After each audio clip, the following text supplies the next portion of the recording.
Boa tarde. Estamos aqui ao vivo, segunda-feira, quase 5 da tarde. Bem-vindos. Bem-vindos. A nossa conversa de hoje vai ser forte e interessante. Obrigada, Paulette Pink, querida. Vamos tentar. Bem-vindos todos. Hoje eu comecei a trabalhar, já fui na Casa Glamurama, aos pouquinhos. Primeiro dia, pouco. Tá pulando hoje o sistema aqui, tá pulando. E a vida aos pouquinhos, com muito cuidado, está sendo retomada. Só aqui na área metropolitana de São Paulo. Então, vamos bem devagarzinho, todo mundo. Oi, Lu, Luciana, tudo bem? Dulce, tudo bom? Tem umas pessoas que eu não sei, os invisíveis, oi.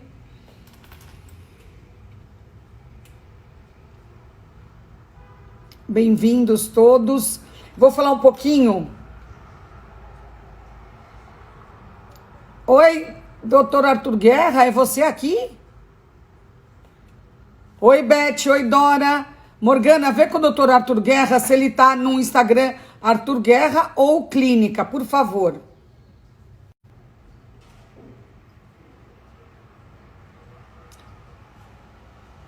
Oi, Najla. Deixa eu ver se o doutor Arthur Guerra tá no Instagram dele.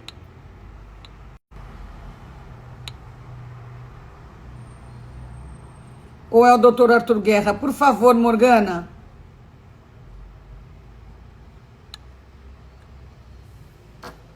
Oi, Consuelo. Bem-vinda, Consuelo Blocker. Eu queria falar um pouco do doutor Arthur Guerra. Eu vou falar um pouco dele. Oi, Paula. Vou contar um pouco aqui do currículo dele, que é uma loucura, uma loucura.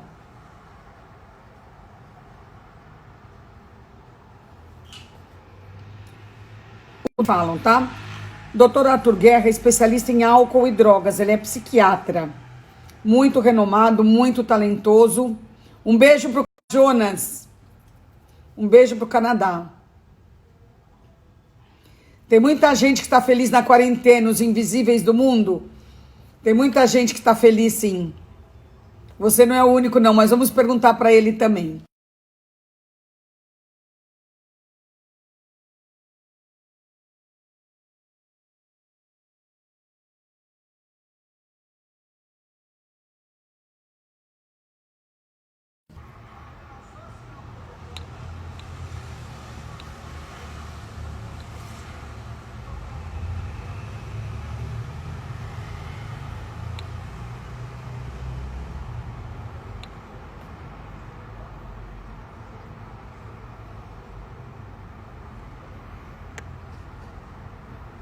Um minutinho, tá?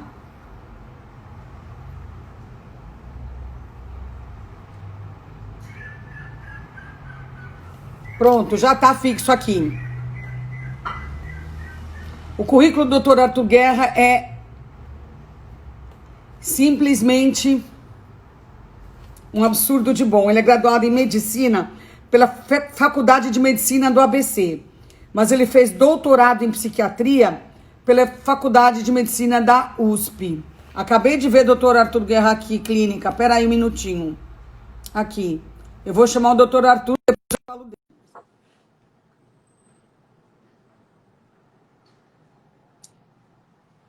Conectando. Doutor Arthur Guerra! Oi, Joyce! Tudo bem? Que prazer! Eu tava ouvindo você, mas acho que tinha um problema de conexão aqui. Que Mas eu lugar estava lindo ouvindo é esse que você. você tá? Aqui chama Praia da Baleia, São Sebastião. Ah, eu conheço. Que E aqui delícia! é a Serra do Mar, atrás. Sim, Por isso que maravilhoso! tem Você esse tá de verde aqui. quarentena aí? Estou de quarentena aqui. Eu estou Delícia! Você há 2 merece, viu? meses. Você merece. Obrigado, Joyce. Bom, eu estava contando aqui, eu tô embasbacada com o seu currículo. Então, eu vou repetir, tá? O doutor Arthur Guerra é Tá graduado em bom. Medicina pela Faculdade de Medicina do ABC, fez doutorado em Psiquiatria pela Faculdade de Medicina da Universidade de São Paulo, é pós-doutorado na School of Public Health na Johns Hopkins, que é uma das universidades mais importantes dos Estados Unidos. Na Fulbright Commission, o que você fez? A Fulbright Commission foi o órgão que escolheu 15 pessoas de 15 países diferentes do mundo, em 91 e 92, para serem treinados, para depois serem, entre aspas, líderes nesse campo de álcool e drogas em diferentes partes do mundo. Eu tive a sorte de ser escolhido pelo nosso país, pelo Brasil. Teve o mérito. Livre docência pelo Departamento de Psiquiatria da Faculdade de Medicina da Universidade de São Paulo. É professor titular da Faculdade de Medicina do ABC, de Psicologia Médica e Psiquiatria. Professor associado do Departamento de Psiquiatria da Faculdade de Medicina da Universidade de São Paulo. Coordenador do GREA, Programa do Grupo Interdisciplinar de Estudos de Álcool e Drogas, do Instituto de Psiquiatria da USP, da Faculdade de Medicina. Coordenador do Programa Redenção da Prefeitura Municipal de São Paulo e presidente executivo do Centro de Informações sobre Saúde e Álcool. Com um currículo desses, vou te contar, doutor Arthur. Aliás, Joyce, quem que fez uma introdução entre eu e o antigo prefeito, o atual governador? Você lembra? Que mundo pequeno, né? Eu vou contar essa historinha aqui rapidamente. Obrigado. Eu estava na Casa Glamurama e eu estava entrevistando, acho que o doutor Arthur Guerra. E eu marquei 2 entrevistas naquele dia. Uma era o doutor Arthur Guerra, o outro era a primeira-dama, Bia Dória. Não é isso? É isso mesmo. Aí eles se encontraram na saída da minha sala, na beira da escada. Eu falei, Bia, você tem que conhecer o doutor Arthur Guerra, maior especialista em drogas e álcool desse país. É importante que o João Dória, seu marido, conheça ele. Estou aqui. Nossa, mas é uma honra para mim ser madrinha desse Obrigado. tipo de encontro, doutor Arthur. Agora eu vou começar, quero falar também como eu conheci você, não de vista, mas o seu nome. Eu trabalhava naquela época na Editora Globo e tinha a filha de uma funcionária que trabalhava comigo, que tinha problemas de drogas. E aí eu fiquei desesperada porque eu queria ajudar ela, não sabia por onde. Eu falei com um amigo meu, Alberto Riar, mais conhecido como Turco Louco, maravilhoso, um cara super legal. Ele me indicou o doutor Arthur Guerra, que na hora pegou o caso, cuidou e tratou. E eu nunca vou esquecer isso.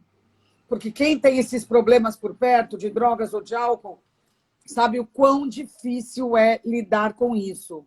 E quando alguém estende a mão para a gente, que a gente pode ajudar uma pessoa que está extremamente carente, com necessidade, sem dinheiro, sem nada, foi como se um anjo tivesse caído do céu. Então, doutor Arthur, muito obrigada, viu? Ô, Joyce, Oi. Às vezes nós temos um pouco de sorte também, porque o médico, eu não falo só o médico, todo agente de saúde que lida nesse campo aí das dependências químicas, da saúde mental de forma geral, ele se predispõe a tentar ajudar e tentar colaborar, fazer um diagnóstico, um tratamento, evitar a recaída. Mas nem todos os pacientes têm uma conexão com esses agentes de saúde. Nesse caso, há muito tempo atrás, essa moça fez uma conexão e deu certo. Deu muito mais certo porque ela tinha fé, ela tinha esperança, ela queria mudar a vida dela. Eu fiquei com os louros. Então, a partir daí, você me reconhece como um médico dessa área. Muito obrigado. Mas primeiro, você me estendeu a mão, que era o que eu mais precisava naquela hora. Segundo, eu acho que essa conexão depende muito do médico também, doutor Arthur, de como o médico conquista uma paciente tão frágil, né? Algumas pessoas, Joyce, estão nessa situação como se fosse, não é a mesma coisa, mas como se fosse num suicídio lento. A pessoa, às vezes, ela vai morrendo aos pouquinhos, assim, sabe? Ela vai se definhando, ela vai perdendo amor, autoestima, amor próprio, respeito, ética, consideração. Ela não se cuida mais nem fisicamente, nem mentalmente, e cabe ao médico, ou psicólogo, ou enfermeiro, auxiliar a tentar mudar isso, a tentar reverter esse quadro que, se nós não fizermos nada, vai acabar no precipício. É a nossa missão. Doutor Arthur, esse tipo de tratamento, esse tipo de medicina, eu vou fazer uma pergunta meio boba, mas eu queria entender. É mais difícil do que as... Porque, assim, é uma coisa tão... É assim, não é que nem você tem um tratamento, sei lá, de um câncer. Você escolhe que tipo de químio, que tipo de rádio, tudo. Nesse tipo de tratamento, envolve muitas outras coisas. É mais difícil do que os outros tratamentos? E o sucesso, como que funciona? Qual é a porcentagem de sucesso? Joyce, pergunta bem interessante a sua, hein? Olha, para quem teve um treinamento, quem foi capacitado para isso e quem tem mais experiência, é difícil, continua sendo difícil. Mas eu acho mais difíceis outras áreas dentro da medicina. Esse assunto, Joyce, que nós estamos vivendo agora da pandemia, onde você consegue fazer o diagnóstico, fazer algum tratamento, mas às vezes você não consegue ter controle da situação. A gente vai Puxa, falar bastante sobre isso. é bem complicado. E cada um acaba se identificando de alguma forma. Eu, Arthur, eu tenho uma dificuldade enorme, enorme, e respeito muitíssimo em colegas que lidam com psiquiatria da infância, da adolescência. Criança com doença mental, para mim é uma dor na alma, sabe? Eu admiro e respeito muito, muito, muito, porque eu acho que é muito difícil, tanto de você abordar, de você tratar, de você lidar com a família. E esses colegas que lidam com a psiquiatria infantil, muitas vezes olham para mim e falam: Arthur, isso não é nada, difícil é lidar mesmo com álcool e drogas, com álcool onde a mentira muitas vezes faz parte do quadro clínico, onde às vezes há uma postura mais arrogante, uma postura mais de falar, não, eu tenho controle, eu posso beber quando eu quiser, né? E isso é o dia a dia. Alguns colegas tomam isso de forma assim um pouco mais forte, ao pé da letra, e não é ao pé da letra que tem que tomar. Então, a medicina ela é muito ampla, ela é muito ampla. Eu admiro muitos colegas que lidam com situações de doenças, de transtornos muito mais graves, na minha opinião. E, claro, a minha é difícil, não estou dizendo que a minha é fácil, mas eu acho que a deles muito mais difícil do que a minha. Qual que é uma grande frustração para você? Puxa, agora você me pegou. É, Estamos aqui para fazer perguntas uma diferentes, grande tá? frustração foi quando eu tinha 17 anos e eu queria muito fazer educação física. Uma, eu queria fazer educação física, eu era um atleta que nós chamamos federado, quer dizer, eu jogava em clubes e tinha uma atividade esportiva forte naquela época, e aí eu entrei numa faculdade de educação física. E muito contente, eu fiz a matrícula sem falar com o meu pai. Meu pai era daquela época antiga, né? E eu fui comunicar, me lembro como se fosse hoje Joyce, num jantar, né? Falei, olha, eu quero comunicar a vocês, sabe, meu pai, a minha mãe, meus 3 irmãos, que eu entrei na faculdade, faculdade de educação física. Meu pai falou, mas por que educação física? Eu falei, pai, porque eu gosto de esporte, eu acho que eu vou me dar bem nessa área, né? E naquele sistema, hoje é diferente, Joyce, mas naquele sistema antigo, né? De educação, né? De educação, que você tinha que ser advogado, engenheiro, ou médico, uma coisa assim, né?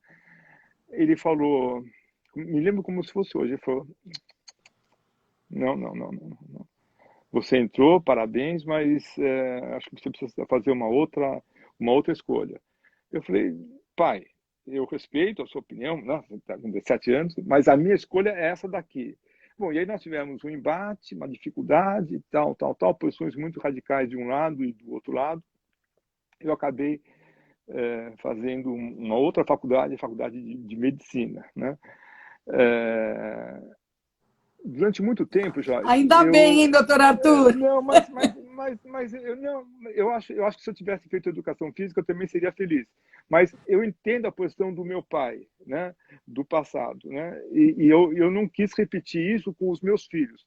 Tenho dois filhos, na verdade quatro filhos, dois meus e dois da minha atual esposa, e nenhum deles quis fazer medicina, né? Que quiseram ter outros caminhos na vida, né? Sim.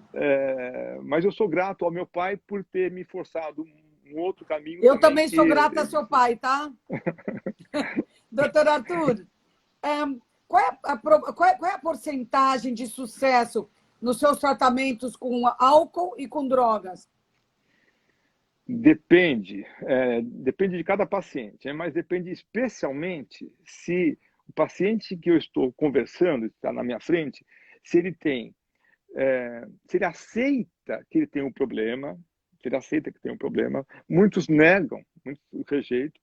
Dois, se ele aceita que a abstinência do uso da droga, seja droga legal, como álcool, tabaco, droga ilegal, maconha, cocaína, anfetamina, se ele aceita que a abstinência é uma saída, e depende se ele aceita também que ele possa ter outras muletas, que ele possa ter outras ferramentas que ajudem ele a sair dessa situação, especialmente o esporte, Tipo mas exercício muitas vezes físico, né? exercício físico. Olha, justamente eu, né, que tinha Tá aquela vendo? ligação E você é com um a super parte. malhador, né? Que eu sei. Eu gosto de esporte, sempre gostei, né?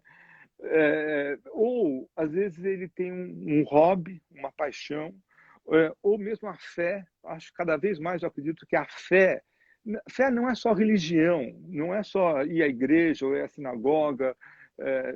Isso é importante também, mas não é só isso. A fé em alguma coisa, a fé que a gente consegue modificar o mundo, que nós vamos para um mundo melhor, diferente, que esse mundo precisa de nós, né? Essa fé também é fundamental. Então, quando a pessoa tem, número um, aceita que tem a doença. Dois, ela reconhece que a abstinência é uma saída e faz esporte ou tem fé, nós temos aí uma melhoria de 80%, 85%. Qual que é o problema? O problema é que, em geral, as pessoas não têm o reconhecimento da doença, querem usar droga de forma moderada, de forma ocasional, e odeiam esportes, odeiam religião, odeiam parte espiritual, né? Então aí nós abaixamos aí para 30% de sucesso, em geral, 70% de dificuldades. Isso a curto e a médio prazo. Difícil, né? Por que você escolheu esse tema drogas e álcool para o seu doutorado ou mestrado? Doutorado, né? Na verdade, quando eu estava no final da residência de psiquiatria, em 1981, eu fui dar plantão, então, na residência, no Hospital das Clínicas, no Instituto de Psiquiatria, Joyce, e eu entrei num sábado, final de tarde, mais ou menos devia ser umas 6 da tarde, 6h30, mês de junho também, frio, né, chuvoso. Entrei numa enfermaria, fui chamado como médico residente para ver um paciente nessa enfermaria e vi uma cena assim, um pouco diferente. Eu vi tudo meio sombrio, nebuloso, algumas pessoas rindo, também os enfermeiros rindo, mas não de forma jocosa, né? E tudo assim como se fosse o mesmo cenário, uma enfermaria de 45 leitos naquela época, e tudo mais ou menos igual. Eu perguntei para um enfermeiro mais velho, eu devia ter mais ou menos, acho que 26 anos, alguma coisa assim, 25 anos. Eu perguntei para o enfermeiro mais velho, né? Por que está todo mundo assim, né? Ele falou, doutor, essa é a enfermaria de álcool. Naquela época era álcool só, né? Aqui tem os alcoolistas no singular, né? Eles usam esse hospital como se fosse porta de hotel. Entra, sai, isso aqui não tem jeito, né? Nenhum deles fica melhor. Como que não? Ah, doutor, é assim já nasce com defeito, não fica melhor. Eu olhei para aquela cena, Joyce, puxa vida, mas não pode ser assim, como, né? Não deve ser dessa forma. Quem sabe a gente consegue estudar, ler melhor isso. Eu não me conformei de ter uma postura tão derrotista como aquela que eu via assim que eu estava acabando a residência. Aí eu convidei alguns colegas e aí montamos um grupo para nós lermos artigos científicos e lermos livros, capítulos sobre o tema álcool. A gente sabia muito pouco. Começamos a trocar, aquele grupo, na verdade, virou um grupo de estudos. Por isso que ficou o grupo de estudos de álcool. Depois nós nos associamos a um outro grupo de estudos de drogas e ficou o grupo de estudos de álcool e drogas. Eram só leituras naquela época, resolvemos atender os pacientes também, resolvemos fazer pesquisas e dar aulas e crescemos, tivemos muito apoio de toda a Faculdade de Medicina da USP, dos professores titulares, dos diretores, dos Que reitores, todo bonito, mundo né? ajudou muito. Então, crescemos dessa forma. Doutor Foi mais Arthur, fácil do que imaginei. Pois estão não. perguntando aqui como se sabe se a pessoa usa droga, porque ela sempre vai falar que é recreativo, né? Como você sabe, como é que a gente avalia se é recreativo ou se é dependência já? Ou Boa você pergunta. avalia? Boa pergunta, né? Em primeiro lugar, é, o, o que é o problema do uso de drogas? Quando a pessoa usa aquela droga e, independente da quantidade que ela usa ou da frequência, ela acaba tendo algum prejuízo, ou para ela mesma, ou para aquela pessoa, ou para quem vive com aquela pessoa, quem mora com aquela pessoa, ou quem trabalha com aquela pessoa, ou quem tem algum tipo de relacionamento. Então, a pessoa pode ficar sem usar nada de álcool. Vamos dar o exemplo com o álcool, depois a gente pode passar para outras drogas. Né? Fica sem beber durante muito tempo, aí, 2, 3 semanas, 1 mês, 2 meses, não bebe nada. Quando bebe, faz um transtorno, um problema. Briga, agride, bate o carro. Tem uma situação negativa para ele ou para quem está no entorno dele, quem Tá vive junto. junto com essa pessoa. Pronto. Ou tem gente, Joyce, que consegue, por exemplo, com o uso de álcool, tomar todo dia uma dose regular de álcool junto com as refeições.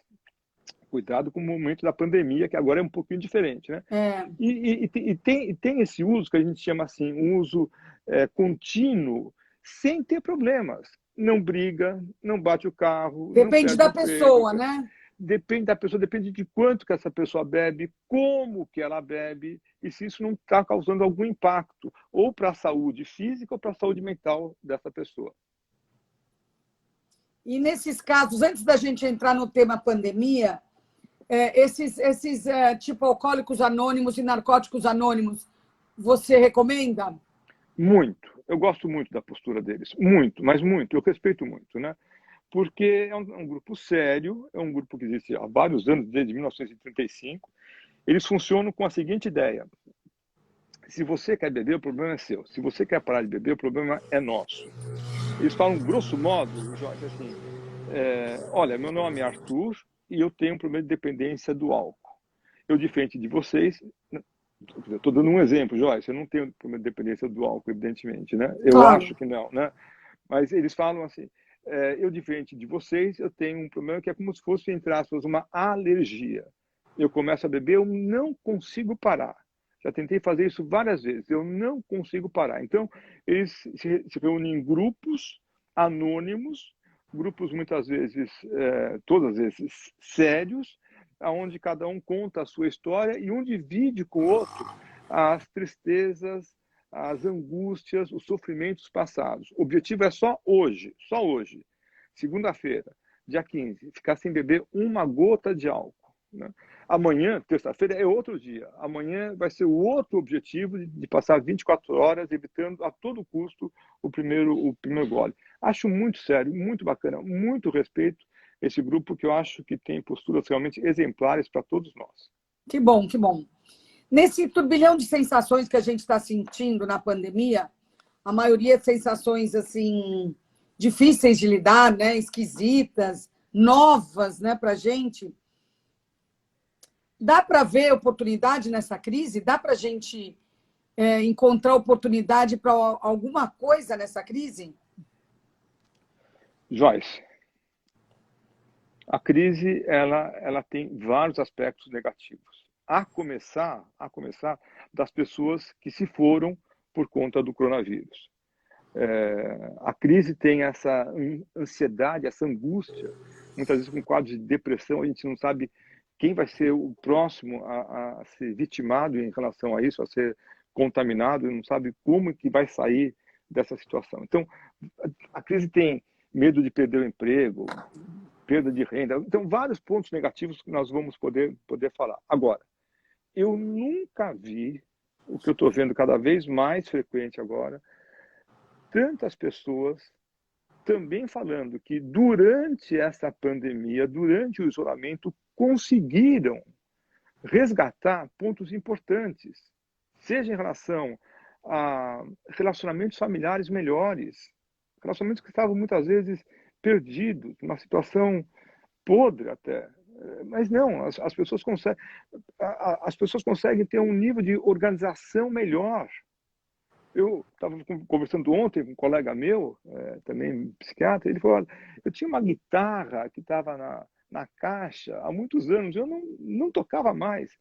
Isso deu a oportunidade, ou dos casais ficarem um pouco mais próximos, de pais e filhos também trocarem olhares e trocarem receitas e trocarem experiências. Isso é uma chance única, mas sobretudo, Joyce, eu acho que a crise ela dá a oportunidade de cada um de nós rever os valores, coisas que eram importantes no passado e que agora são menos importantes, né? Aquela correria, aquela pressa. Joyce, eu saí de casa às 10 para 6 da manhã, chegava em casa às 8h15 da noite, correndo, comendo mal, estressado, preso no trânsito, às vezes, por mais de 1h, 1h15, 1h30, preocupado com o paciente que já estava atrasado e me aguardando lá, e a consulta dele iria atrasar os outros depois, sempre com uma pressão, com uma tensão, e aí olhando ao mesmo tempo para relógios, gravatas, sapatos, ternos. Nada contra isso, mas acho que a gente vai para um outro mundo, um mundo onde nós vamos ter que reavaliar melhor aonde que nós vamos colocar as nossas fichas, o que é realmente importante para nós, o que faz sentido para cada um de nós, mas para cada um de nós, não o que faz sentido para os outros, o que para mim é importante, aonde que eu vou colocar os meus próximos anos investindo para que tenha uma qualidade de vida melhor para mim e para o mundo das pessoas que estão próximas a mim. Acho uma oportunidade única, muito bacana. Concordo com você. O que as pessoas mais sentiram? O que atrapalhou mais elas? Medo de morrer, melancolia, ansiedade, depressão, tudo isso junto. Muita gente teve medo de morrer? São dois grupos diferentes, né? Existem pessoas que já tinham algum problema, a gente chama problema latente, um problema um pouco escondido, encapsulado, já vinham com alguma dificuldade na vida pré-pandemia. Já tinha um quadro de uma tristeza forte, quase uma depressão, tinha uma ansiedade mais exagerada, às vezes tinha angústia, eu tenho pessoas, amigas, próximas, que tudo vive bem, a pessoa vive bem, a família está boa, tem recursos financeiros, se sente realizado em termos da profissão, mas falta alguma coisa. Falta, eu não sei bem o que, mas não está bom. Falta alguma aqui interno, coisa, né? Vazio interno, né? É um vazio interno, é um buraco dentro, aqui na alma, sabe? É um buraco que não... E às vezes preenche isso, ou preenchia isso com comida, preenchia isso com bebida, preenchia isso com droga, com dinheiro, com jogo patológico, com poder, né? Então, preenchia dessa forma assim um pouco, digamos assim, ligado aos impulsos, às emoções. Essas pessoas que já tinham esses traços, durante a pandemia agora, têm esses traços mais exacerbados, mais fortes, mais vigorosos. Isso aparece, então, o que era cor-de-rosa fica vermelho Thier. Aqui tem um passarinho chamado chamado Thier, um vermelho forte, vermelho carnal, vermelho assim intenso, né? Isso é um grupo de pessoas. O outro grupo as pessoas não tinham problemas, porém, diante desse momento rápido, urgente, onde você tinha as suas atividades, de repente, para tudo, fica confinado, né? Não pode fazer exercícios, só recebe mensagens negativas. Joyce, eu conheço pessoas muito próximas, não posso falar porque a ética me impede, que acordam cedo, às 6 da manhã, e vão ouvir o primeiro jornal, só com notícias negativas, praticamente. Esse jornal vai até às 8h30, aí vai para o segundo jornal, nível nacional, também com notícia, a mesma notícia, volta. Aí depois, às 11 horas, ao meio-dia, tem outra vez a versão mais doméstica, a mesma notícia, para a terceira vez. E o jornal da 1h20 vai para a quarta notícia negativa. A pessoa fica se alimentando disso. Às 7 horas da noite vai para a quinta, e depois, às 8h30, vai para a sexta notícia. Alguns ainda gostam de ver o jornal das 10h20, 10h30, e tem a sétima notícia. Elas ficam se Ninguém alimentando aguenta, né, disso. doutor Arthur? É como se fosse, Joyce, uma embriaguez de notícias negativas, né? Todas nada para falar, olha, está indo melhor, vai ter um sucesso, vamos ajudar, não sei mais o que. Então, essas pessoas, elas ficam assim mais exacerbadas, mais angustiadas, mais ansiosas por conta dessa... Não só notícias negativas, né? Tem uma outra coisa que você conhece, Joyce. As fake news, notícias falsas, né? Que não tem nenhuma base e as pessoas recebem aquilo em caminho ainda. Puxa Não, vida, então esse é o mundo vão difícil. multiplicando, é uma loucura isso, é muito ruim, muito ruim. E atrapalha muito, né? Nossa, é bem Doutor diferente. Arthur, dois assuntos no isolamento. Dizem que as pessoas beberam muito, muito mais. Eu vou querer falar de duas coisas, disso, de bebidas e de drogas, é claro. Olha, é fato que mais ou menos de cada 4 pessoas, uma tem aumentado o consumo de bebidas alcoólicas durante a pandemia. Isso não quer dizer que a pessoa já está num quadro de dependência de álcool ou alcoolismo. Não é verdade, né? As pessoas que, por exemplo, bebiam só no final de semana, por conta de muitos dias serem semelhantes aos fins de semana, porque fica em casa, essas pessoas então resolvem também beber durante a semana. Todo dia à noite chega e toma um drink quando está em casa, quando não tem esses, agora chama happy hours virtuais.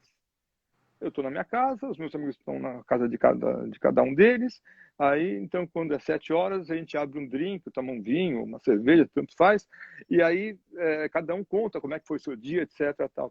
Então existe esse aumento daquele que não bebia durante os dias da semana e começa a beber. Ou aqueles que já bebiam todo dia à noite, de uma forma regular, sem ser um modelo de dependência, também bebem no horário de almoço. Traz uma dependência? Não traz uma dependência, mas nós precisamos o quê? O que o médico faz? Ele presta atenção. Qual que é o resultado disso? O álcool é calórico, então será que isso está tendo um aumento de peso? Será que está bebendo álcool, Joyce, para ficar um pouco mais aliviado dessa angústia, dessa dificuldade que ele tem em enfrentar o mundo real que se apresenta? Ou ele começa a beber, pior, sem motivo algum? Ele bebe sem controle, ele bebe e tem consequências negativas como amnésia alcoólica, o blackout alcoólico, ele bebe, fala, faz algumas coisas e depois esquece. Ou ele bebe e tem violência doméstica, brigas, marido e mulher, os Ai, que pais horror. batem nos filhos. Então, cada caso é um caso, a gente não pode generalizar, Mas você achou mas que é um teve um motivo. aumento razoável de casos? Eu acho que teve um aumento razoável do consumo de bebidas, não de pessoas que Ah, vieram para entendi. mim e Ah, falaram, doutor Arthur, eu estou vindo aqui porque eu aumentei o meu consumo de bebida alcoólica. Isso não teve, também não deu né? tempo ainda, né, para ver se Não vai deu ficar. tempo ainda. Exatamente, você tem razão. O álcool é um problema que ele vai crescendo, mas é bem lento, diferente da droga, que é mais rápido, parece um avião que está subindo assim. O álcool ele vai lento para dar as consequências negativas. Nós Doutor precisamos Arthur, prestar e atenção drogas, nisso. como é que foi? Continuaram a consumir drogas como antes, mais? Olha, Menos, eu acho que não, né? menos não. Eu acho que isso consome mais drogas, né? E o que eu tenho visto é um consumo de drogas ilícitas, mas drogas produzidas de forma objetiva, não de forma clandestina. Sintéticas? Não, drogas tipo medicamentos.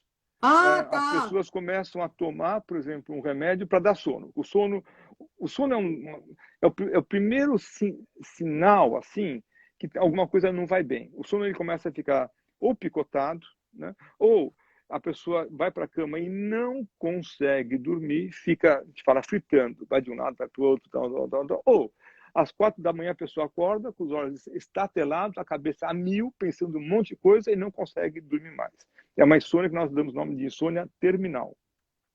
Essas pessoas, muitas vezes, para tentar regularizar o seu sono, acabam tomando esses remédios, os hipnóticos, para tentar dar o sono. Qual que é o problema?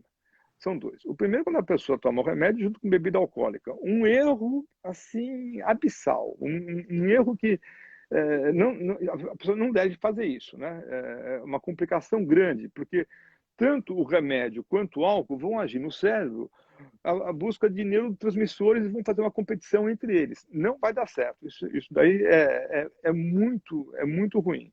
Ou pior, toma o remédio, gosta do efeito do remédio, acaba tomando um pouco mais de remédio depois, porque o remédio já começa a dar um quadro que a gente dá o nome de tolerância, e de repente está tomando muito remédio, tem uma dependência.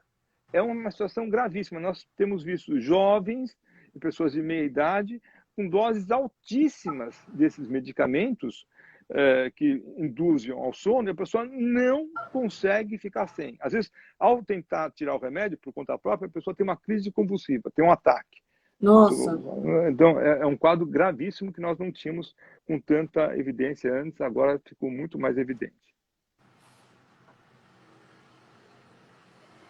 Você que a gente falou aqui, você é um super adepto do exercício físico, né? Você acha que as pessoas, porque isso é uma coisa excelente para fazer durante a pandemia, né? Eu, por exemplo, eu treino 6 dias por semana pauleira. E eu só não treino 7, que meu professor falou, por favor, para um dia parar. Mas o dia que eu não treino, eu fico misto de infeliz, eu fico esquisita, a minha energia fica atrapalhada. Então, eu acho que um grande aliado para enfrentar esses tempos foi o exercício físico. Mas você acha que as pessoas conseguiram perceber isso, conseguiram fazer isso? Porque não tinha academia no prédio, não podia sair de casa. Joyce, você sabe que eu faço esporte, eu gosto de fazer esportes, triatlon, corridas, essas coisas todas. Quando veio a notícia que o clube que eu frequento, o Clube Pinheiros, estava fechado, Você ficou fechou, desesperado. eu vou falar entre nós, eu sei que tem um Você monte de foi no ouvintes, mas médico, já sei. Você foi no eu, médico. queria, eu queria um psiquiatra, sabe? Porque eu entrei, Joyce, em síndrome de abstinência, como se fosse de álcool, era de falta de exercício, sabe? Eu comecei a falar, nossa, eu comecei a descer, eu moro no 16º andar, e tem mais 3 andares de subsolo. Os 19 andares, descer, subir, né? Tem alguma coisa assim, eu não podia sair na rua correndo, porque você não devia correr, eu ainda vi algumas pessoas correndo, então foi muito, muito chato, foi uma situação gravíssima, eu acho que aconteceu. Aí nós vamos nos adaptando. Aí nós vamos vendo, né, que existem outras possibilidades, dá para fazer algum tipo de exercício, tem saídas bem inovativas, bem criativas que o ser humano consegue fazer. O que o exercício faz? Você que faz exercício 6 vezes por semana, os exercícios causam, eles liberam as famosas endorfinas. Essa Que é coisa uma que delícia, né? é uma delícia, é uma droga, né? Assim, no começo você tá um pouco uma dificuldade, cansado, vê uma vontade de não fazer o exercício às vezes, né? Porque está chovendo, que está frio, não sei mais o quê.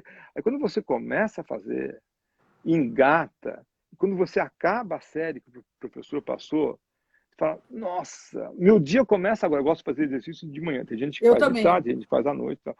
O meu dia começa agora. E você começa com outro ânimo, com outro pique. Você começa com uma gasolina Sim. boa, né? Aditivada.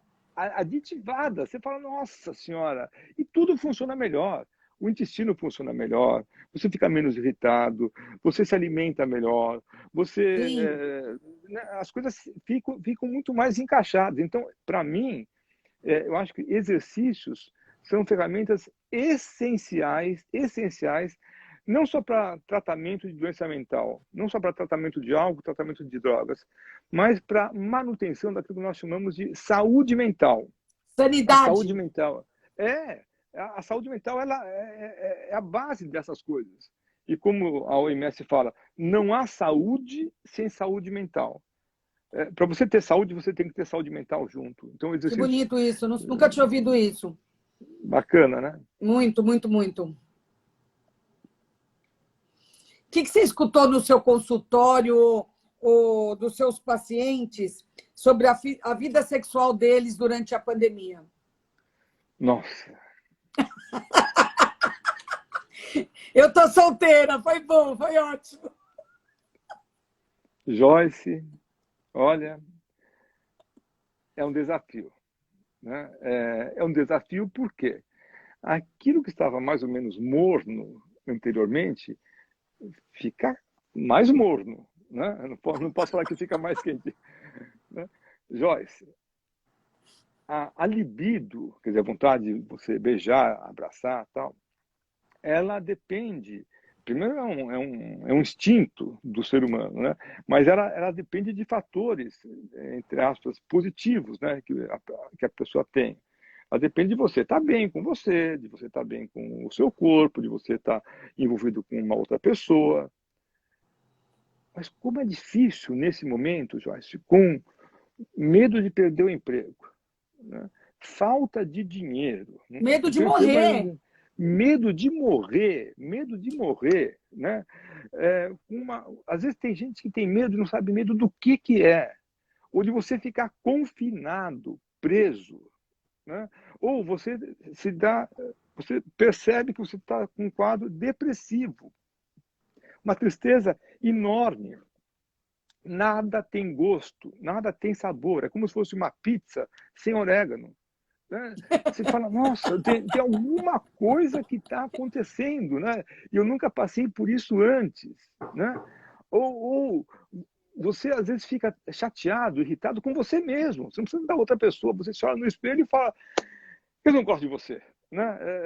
Se você não gosta de você, como é que você pode pedir para que a outra pessoa goste de você, né? Não funciona dessa forma. Então, vida sexual nesse momento é um desafio grande. Eu não conheço ninguém, eu vou repetir, ó, ninguém, eu sei que de repente alguém vai colocar de forma anônima aí uma mensagem, não, comigo é diferente.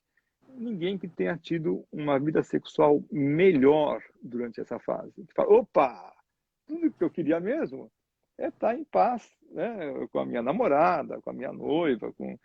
É bem possível que alguns casais mais jovenzinhos que foram, por exemplo, morar junto agora, sim, tudo indica que deve ter sido uma fase melhor, ou que vai ser, ou que está sendo uma fase melhor. Mas esse é um desafio grande que nós precisamos lidar com muita calma, com muita paciência. Durante e depois, né? Doutora Arthur, eu preciso te falar que as pessoas estão amando. Eu estou vendo aqui os comentários. As pessoas estão gostando muito, muito. Estão realmente aproveitando a nossa conversa. Eu fico muito feliz e agradecida a você. Por favor. Eu falei com uma amiga minha que é advogada, se estava tendo muita separação.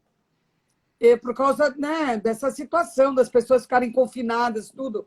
Ela falou que separação exatamente, não muito, mas consulta sobre separação, muita. Eu acho que está todo mundo segurando um pouquinho agora, sabe? Vamos tentar superar isso aqui, tal, tal. Quando acabar e está na fase de relaxar um pouco mais, de retomar as atividades, eu acho que nós vamos ter um mundo bem diferente, Joyce. Mas eu desconfio com mudanças importantes. Por exemplo, na minha atividade, né, como psiquiatra, eu atendo tudo hoje por telemedicina, 100% dos casos. Todos os pacientes que eu consultei, eles falam, eu quero continuar nesse modelo.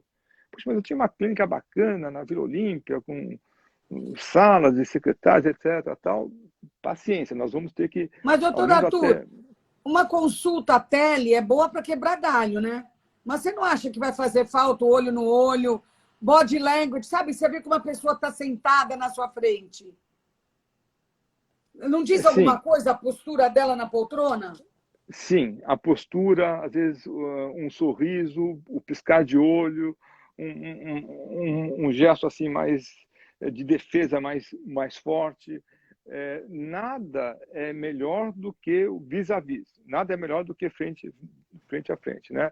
E isso daí é provável que vá continuar mesmo, né?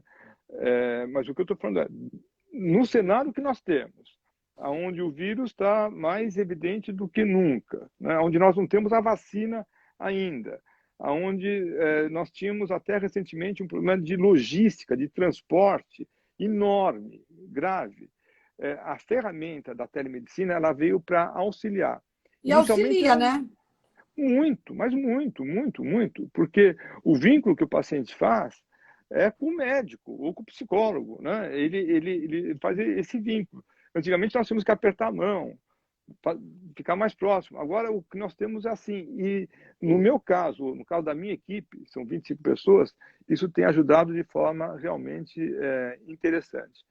O que é mais difícil, viu, Joyce? Porque as consultas são mais focadas o tempo todo, você não tem uma distração, você não tem um cafezinho, você não. É aquilo. Então, É você sai no final do dia cansado, cansado, cansado pelo foco, pela atenção, pela interessante isso, concentração que doutor você Arthur. tem. Muito interessante o que você está falando. A gente falou de quando, né, quando as coisas forem melhorar. Qual você acha que vai ser os maiores desafios da gente quando a gente começar a sair para a rua?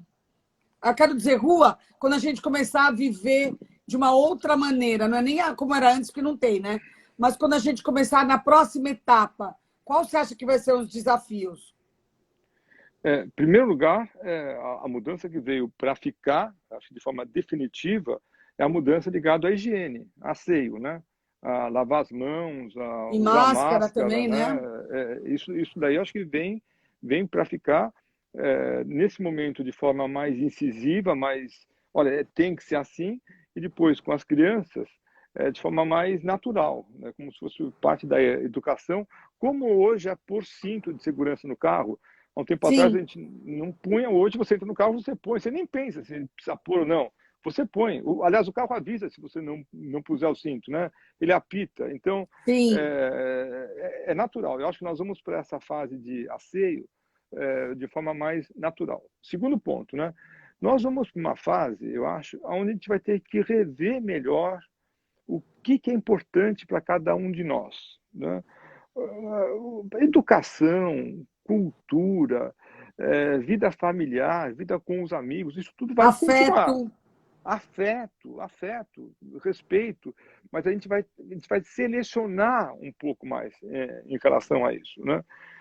As aglomerações eu acho que vão ser bastante restritas até sair a vacina, né? A vacina deve sair mais uns 2 anos, eles falam daqui 1 ano, 6 meses, 1 ano, mas acho que antes de 2 anos isso não deve sair, porque isso precisa ser feito de uma forma escalável, né, para que todo mundo fique vacinado, isso vai demorar, então, aquelas shows, teatros, cinemas, aglomerações, restaurantes, isso deve passar por uma segunda fase, mas, sobretudo, eu desconfio, Joyce, que nós vamos ter a chance de rever códigos importantes, de rever, como falei antes, valores, de rever o que é importante para nós, né?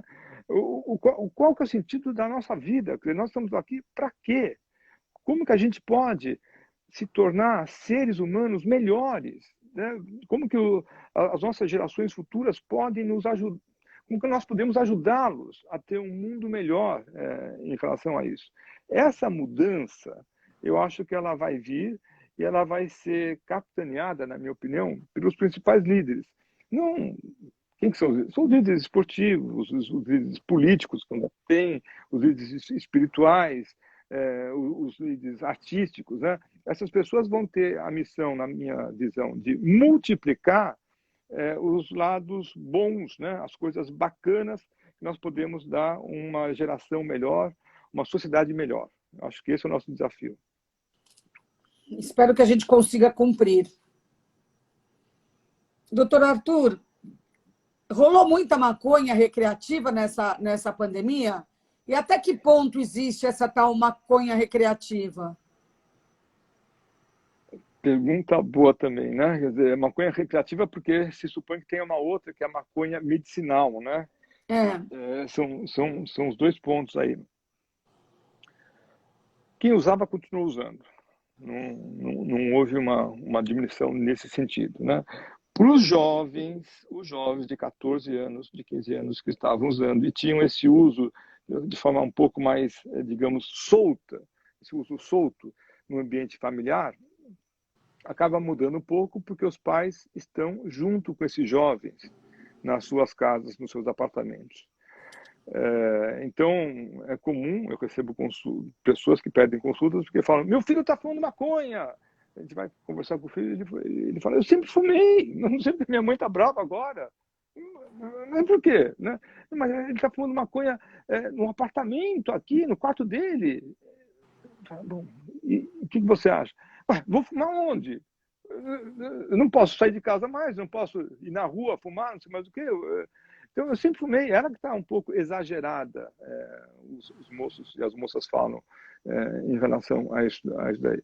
Qual que é o problema? O problema, outra vez, é usar maconha como se fosse uma muleta para você superar essas coisas todas. Então, para aquele jovem que estava mais afastado, onde tinha um certo desânimo, chateado porque os pais não se entendem bem, chateado porque ele queria namorar aquela menina, a menina não quer namorá-lo, chateado porque ele está à busca de uma identidade e não consegue se firmar ainda, próprio da idade, próprio dessa fase de maturação para que a pessoa possa ter a sua própria identidade, né? Esse jovem vai usar maconha, e tem três tipos de maconha. Tem maconha, tem skunk, tem haxixe, né? De forma mais intensa, buscando sensações diferentes. Para alguns deles, Joyce, essa sensação vai ser boa. E esse daí tem o risco maior de se tornar dependente. Como? Dependente. Maconha causa dependência. Dependência forte. Não, mas eu conheço alguém que fuma todo dia e não tem dependência. Pois é, eu conheço gente Já que está fuma, dependente, né? já está dependente. Eu peço para ficar sem. Você pode ficar sem um mês, só para eu ver como. Quem é você, meu amigo, para saber quem é você sem a maconha? A pessoa não consegue. Ela tem uma dependência, ela precisa da maconha para poder funcionar de forma adequada. Todo mundo que fuma maconha é dependente? Não é verdade. Mas quanto mais cedo você começa a fumar, maiores as chances de ter dependência. Doutor Arthur, afinal, a gente está quase finalizando. Afinal, o que leva mais gente às drogas e o álcool? São frustrações? Ou fragilidade emocional? Sei lá. Ganha prêmio Nobel de Medicina quem responder isso. A gente não sabe. Às vezes, na mesma família, com a mesma educação, o mesmo pai, a mesma mãe, um irmão vai para o uso da droga com dependência, o outro não consegue usar, não gosta de usar. Então, a gente não tem um padrão ainda. Nós temos algumas evidências. Uma delas é, quanto mais cedo você começa a usar a droga, quanto mais cedo, maior a chance de ter dependência. Olha, Número bom 2, saber. quanto mais se usa a droga, quando a pessoa começa a usar com um volume maior, e ele sabe que está usando com um volume maior, porque os amigos não estão usando naquele volume, naquela frequência, maior a chance de ter dependência. 3, quando a pessoa tem uma situação onde existe já algum conflito de ordem emocional, um quadro psiquiátrico, uma depressão, ansiedade, angústia, pânico, qualquer coisa, a pessoa vai usar a droga como se fosse um remédio, entre aspas, maior a chance de ficar com dependência. Número 4, quanto mais ela conviver num ambiente onde tem outras pessoas que fumam, mesmo de forma moderada, mesmo de forma social, maior a chance dela ter dependência. Muitas vezes ainda, em último lugar, às vezes o jovem ele não vai fumar a maconha, mas ele está lá com 13 anos, ele começa a frequentar um ambiente onde os amigos, especialmente amigos mais velhos, estão fumando maconha. O fato dele frequentar esse ambiente, ele não está fumando, ele só está olhando. O fato dele frequentar aumenta o risco dele usar. Mesma coisa que aqueles que usam maconha e, de repente, começam a frequentar ambientes onde tem o uso da cocaína. Não quer dizer que ele vai usar, mas aumenta o risco, aumenta a chance, aumenta a possibilidade de ele usar a cocaína. Então, o fato dele estar próximo ao uso aumenta, sim, a consideração. É igual a pessoa que é dependente do álcool, que não quer beber nada, não vou beber, mas eu vou para o bar com os meus amigos. Mas você vai para o bar com os seus amigos para quê? Eu vou para me divertir, eu vou conversar com eles, mas está todo mundo bebendo lá. Mas eu não vou beber. Opa, não vai dar certo. Então não vai para o bar, porque o bar vai ser o ambiente, naquele modelo Ideal antigo, para beber, né? Ideal para beber. Você é naturalmente impelido a beber. Você é empurrado para beber de forma natural. Nossa, é bom que... Eu espero que as pessoas tenham ficado... Eu percebi que ficaram muito atentas e você falou coisas que, olha, já te entrevistei várias vezes, quer dizer, uma, duas, e eu não sabia um monte dessas coisas. Cada vez a gente tem outras questões, porque o problema é grave e o universo de possibilidades é muito amplo, né?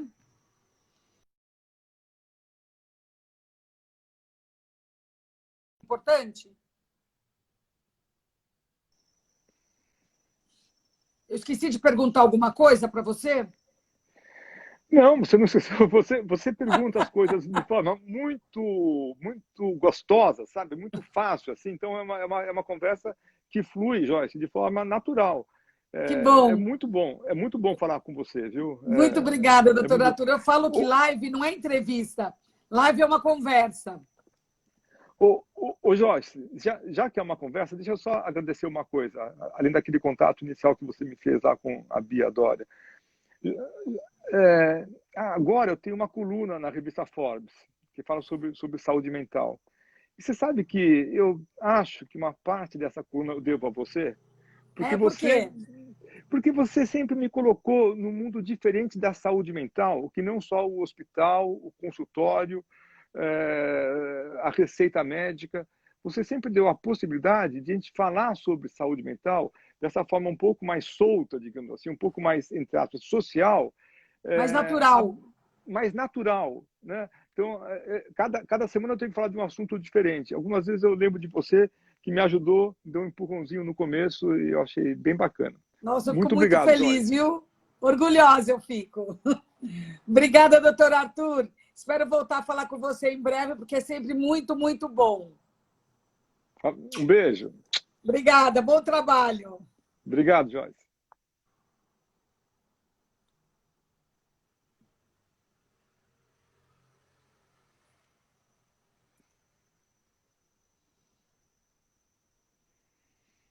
Bom, a conversa com o doutor Arthur Guerra foi excelente. Estou tentando desconectar aqui para não atrapalhar o doutor Arthur. Eu também vou desconectar aqui.